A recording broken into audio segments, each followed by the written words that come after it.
Welcome back inside our One Soccer studio. Gareth Wheeler, Jordan Wilson with you, taking you through the game that you just saw, a 1-1 draw between the Whitecaps and Tigres, as well as the game that was played earlier tonight in Hamilton, Ontario, between Forge and Chivas.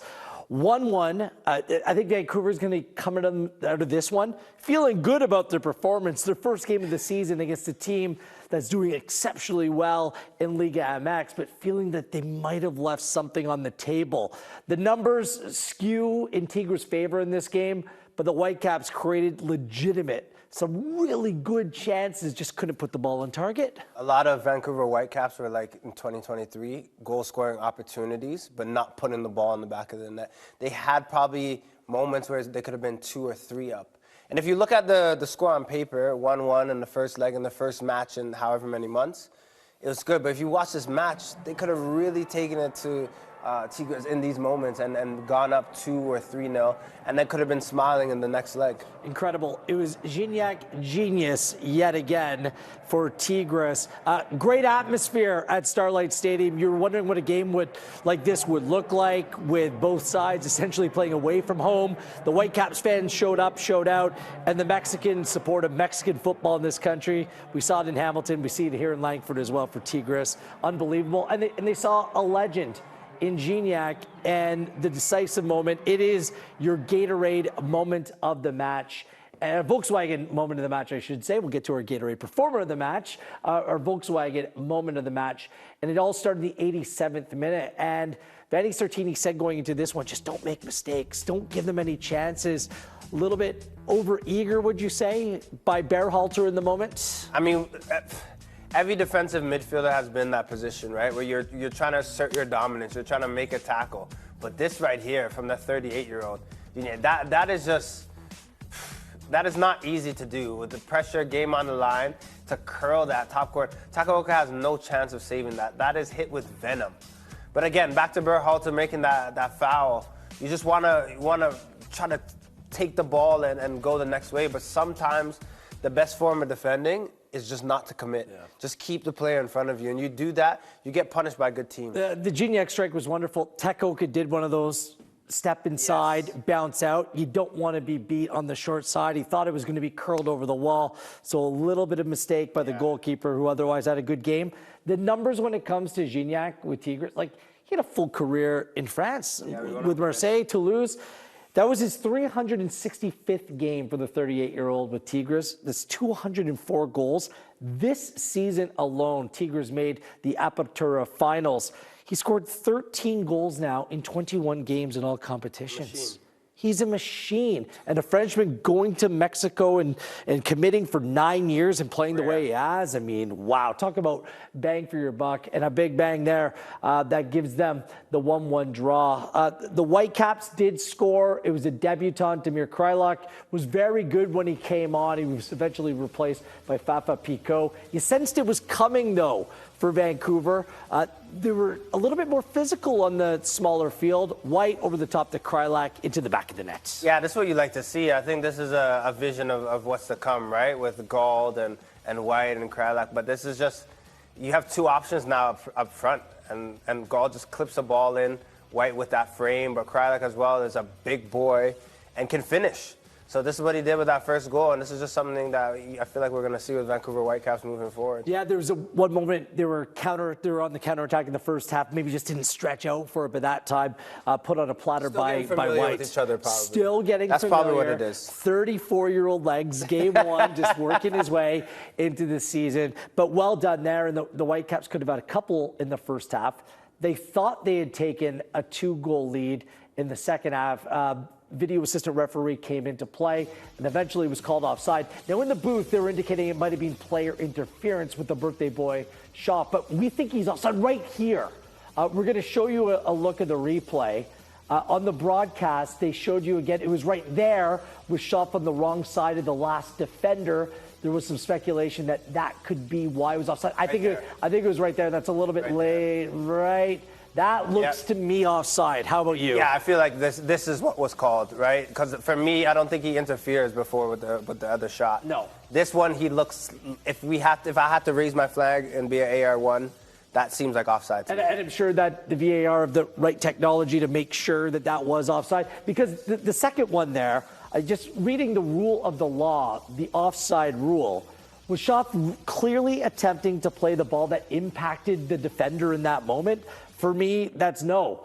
Did he really make an active attempt to challenge the opponent in that moment? I just don't think that there was anything clear or obvious about that. Yeah. So I'm leaning to the player on the initial run being in an offside position. Yeah, you're right, Wheels. I'm with you on that. And if we're wrong, you can tell us why we're wrong. It won't be the first time. But that's such a key moment because Tigres this season has not lost a game at home. Now they can go there, and if they come away with the away goal, they don't even need to score. A goalless draw would be good enough with the away goals rule. So it just makes that task going down there next Tuesday night just that much more difficult for the Whitecaps. Yeah, we said it once, but we'll definitely say it again. There was enough for Vancouver Whitecaps to score 2 or 3 goals tonight, and that would really help them in a week's time. But they still did enough. It's a decent result, but I guess we'll see in a week if they put themselves in a good enough position. We already did the Volkswagen Changemaker moment of the match. How about we crown tonight's Gatorade Performer of the Match? Ryan Gauld. Take your pick. You like going with the goal scorers, but Gauld was excellent starting his season very well. You know what I love about him, Wheels, is that usually the technicians, the players that can pick out passes, they aren't the players that are working the hardest. He's all over the pitch. He's lifting up his shirt and really grinding and working. And this is what I appreciate about him. If you have one of your most skillful players, but he's working the hardest, that just sets the precedent for your team.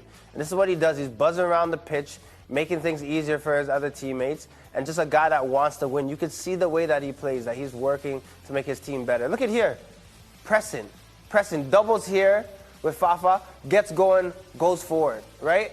Again, the best player on the pitch is not always the player that's working the hardest, but he's the one to set things up. And again, you talk about situations where you can make things better.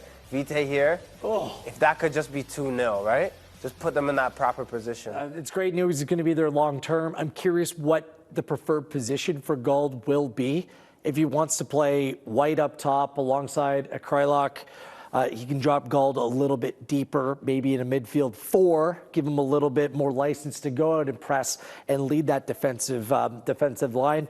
It could be interesting if he ends up playing a little bit deeper, a little bit different position than he did last season. Your All-State save of the match, it came in the first half.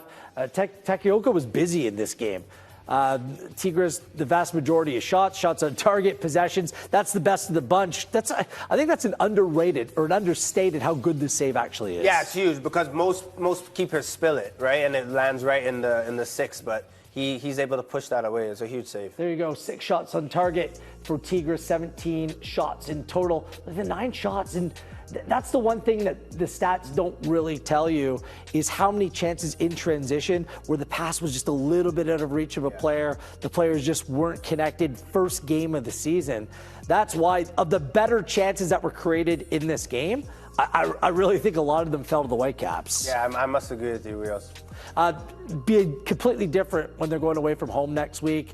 The advantage of the smaller field, which really played in their favor tonight, that is gone. A big test for the Vancouver Whitecaps. They hope to have Kubas potentially back in the team, which could be a real difference maker. Although I thought Vite did pretty well in the 6th position here tonight. So a 1-1 final in Langford, British Columbia. Earlier tonight, Forge found the back of the net, but was it enough? The answer? Well, no. It was the Cade Cowell Show in Hamilton, Ontario. We'll show you the highlights next. The first of 2 in a CONCACAF Champions Cup doubleheader came from Hamilton, Ontario, Tim Hortons Field. It was Forge taking on Chivas. Giveaway by Benny Banabanga in the middle of the park. Cade Cowell, his first goal for Guadalajara. A no-look pass on top of it to set up a wonderful strike high to the back of the net. Nothing Kalongo could do replacing Tristan Henry tonight. It was 1-0 for the visitors through 26 minutes. 5 minutes later, what a team goal here for Forge, Jordan. This is a goal that was drawn up by Bobby Smirniotis himself. The switch of play, Tristan Borges playing the ball into a dangerous area, Taron Campbell with that finish. That pass, it's gorgeous. It's gorgeous. from Borges. Campbell, the finish, same thing. Javapur, Chouanier, all playing a role.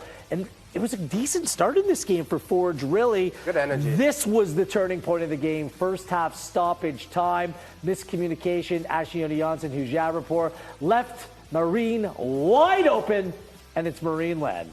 Back of the net, no problem, no pressure. Nothing the goalkeeper could do again. 2-1, you're just down just like that going into halftime. Good teams will punish you. You left them open in the box, they're going to score those chances. Second half, the match, potentially the tie, put to bed. Cowell again. Kalongo just doesn't quite make himself big enough. Tough angle, no problem from Campbell.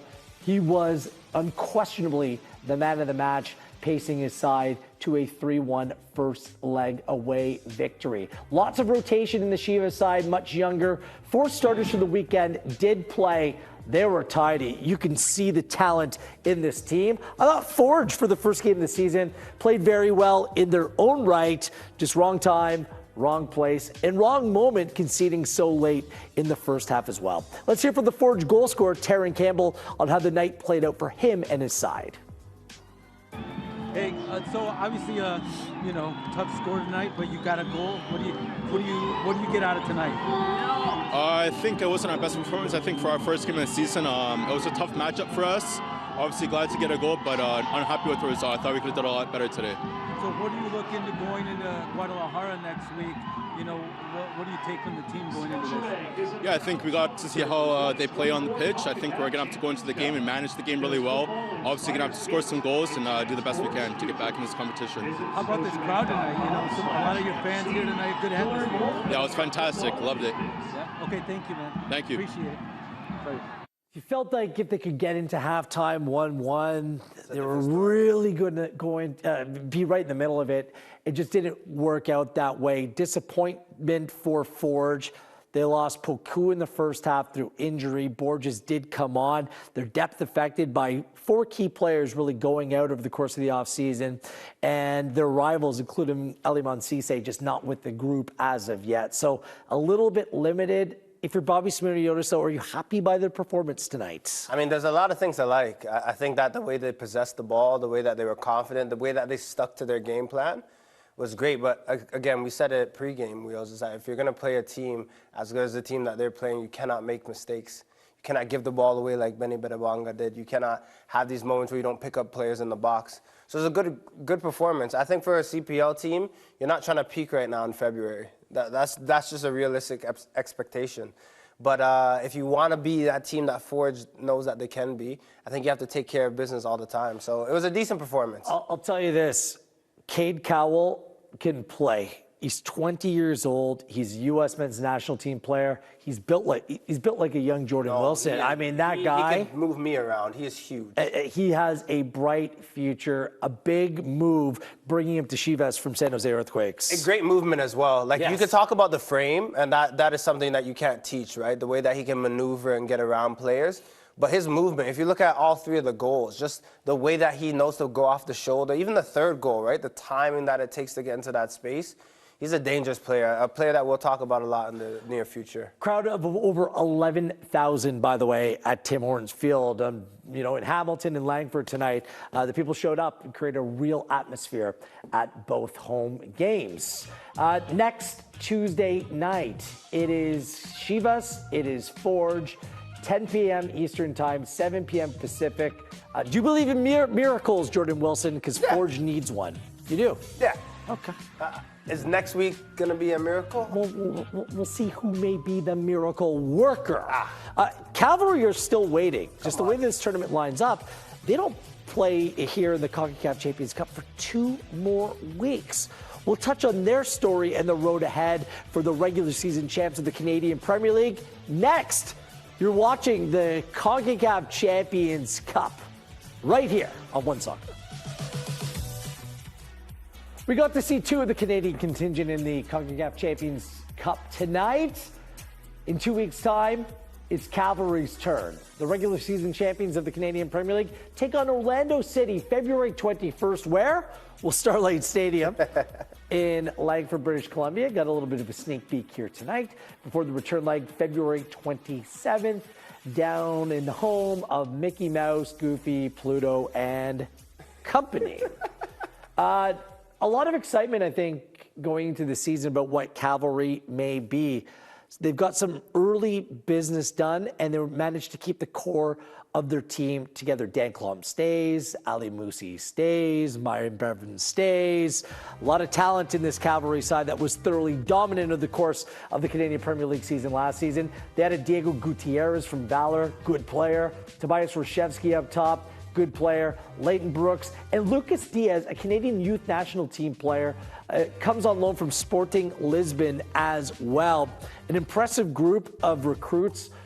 As of right now, Diaz and Brooks are not part of the squad going into the Champions League, but we'll see. Those things can change. What do you make of the business that they've done? It seems like they may have even taken another step forward. They have. They have. They've recruited well. Diaz can fall under the criteria for U21 as well. Like this team, I didn't think they could get better from last year on paper, but they have. Wojciechowski, Gutierrez, these are top ballers in the Canadian Premier League, and they've put them now in a system where they can go and succeed. You have Tommy Wheeldon Jr. This is an army that he has created. Guys to fall into a system and to go and do well. So I expect them to do big things this year, and hopefully they can do big things in this competition. Of the three Canadian teams, this might be the most preferable draw because Orlando City's just starting their season. They made a number of changes. The Duncan McGuire one's weird. He was sold to Blackburn, but then they hit the wrong button. They hit send or save and not send. So we'll see where that is. Ladero joins from Seattle Sounders. But based on the fact that both these sides are starting their season, the Mexican sides have been playing, I mean, this has to be a little bit more preferable for Cavalry. Yeah, for sure. You're playing these Mexican sides, and they're fit and they're ready. And they're also playing in a Mexican league that is very difficult, right? Every game is hard-nosed. I think they have a chance, right? But I think it's also the way that you start that match. I think for Cavalry, they need to go all in from the beginning. They've troubled MLS teams before, beat the Vancouver Whitecaps in the Can Champ. We'll see how it all plays out. Thanks for joining us here tonight. Honestly, it's great to be back. And we can't thank you enough, coast to coast to coast, for continuing to support Canadian soccer. Tonight, Cade Cowell, an incredible performance. Taryn Campbell with the consolation marker. Chivas beat Forge 3-1. And a little bit later on in Langford, British Columbia, it was the Vancouver Whitecaps' turn. Vanni Sartini's 100th game in charge, taking on Tigres. An early goal first half. Krylock opened his account for the Whitecaps. It wasn't quite enough as Andre Pierre Gignac with the late equalizer off the set piece. We'll do it all again next week with the second leg. Both teams playing in Mexico next week, and we're going to be there for every kick of the ball and every step of the way. On behalf of Jordan Wilson, I am Gareth Wheeler. Hope you enjoyed CONCACAF Champions Cup right here on One Soccer.